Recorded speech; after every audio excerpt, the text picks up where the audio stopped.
Hello mga Mars! Nakut nasira nga ang aming rep nung nakaraang araw, kaya eto si tatay ngayon at chinecheck niya kung ano nga ang sira. Nung una ay yung ibaba lang ang hindi lumalamig, hindi ko pa nga yun napansin mga Mars. Pagkatapos sumunod na nga rin yung taas niya. Ngayon talagang una bes na wala na talagang lumalamig. Ang sabi ng tatay ay pre-yun daw ang kailangan, kaya mukhang kailangan talaga namin humanap ng totoong gagawa. At dahil Sabado nga ngayon, eto mga Mars at ang dami ko na namang labahin.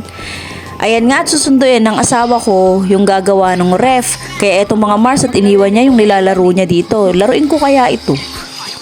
At dahil pre yun nga ang kailangan nung ref namin, ayun mga Mars at dinala siya nung gagawa. Bali 3 days pa daw bago magawa yung ref namin. At dahil nagutom ako dun sa presyo ng rep na pinagawa namin, Charles, eto at gagawa tayo ng merienda. Ayan mga Mars at mag-toast tayo ng mga pan. Mga 1 minute ko lang naman ito toast ang ating mga pan dahil ayoko naman ng masyadong toasted. At habang hinihintay nating ma-toast ang ating mga pan ay kumain muna tayo ng sichiryang lumpia.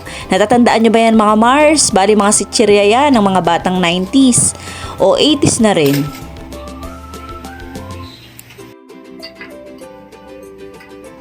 Ayan at nakaisang round na tayo ng pagto-toast. Ayan mga Mars at ganyan lang ang gusto ko, hindi siya masyadong toasted. At sige mag-toast pa tayo ng mas marami kasi medyo luma na rin yung tinapay kaya kailangan maubos na natin to ngayon. Nung nakaraan pa kasi ang mga tinapay na to mga Mars at walang pumapansin sa mesa. Kaya ngayon ay naisip ko na i-toast para makain. Habang gumagawa ako ng merienda ay may nakasalang akong labahin. Napakahina ng tubig kaya nakakaisang salang pa lang ako, hapon na. Eto at ready na ang ating mga toasted bread. Bali palamanan natin ng peanut butter to mga Mars. Pagkatapos ay magmimerienda na kami ng asawa ko.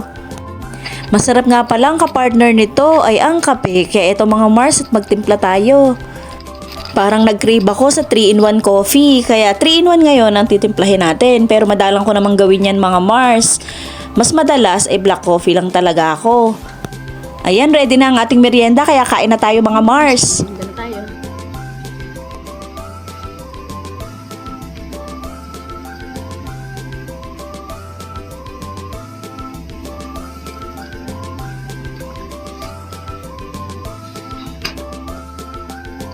Pa,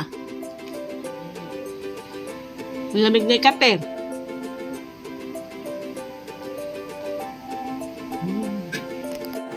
At sa wakas ay natapos din ang unang salang ng paglalaba ko mga Mars. Bali magsasalang pa ako ng isa.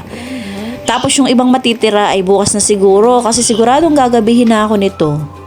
At habang nagsasampay nga pala ako dun sa gilid ay nakita ko itong mga ampalaya ng kapitbahay, nakakatuwa lang at ang daming bunga. O siya, hanggang dito na lang. Salamat sa panonood mga Mars. Nabis kong mag-vlog. Bye-bye!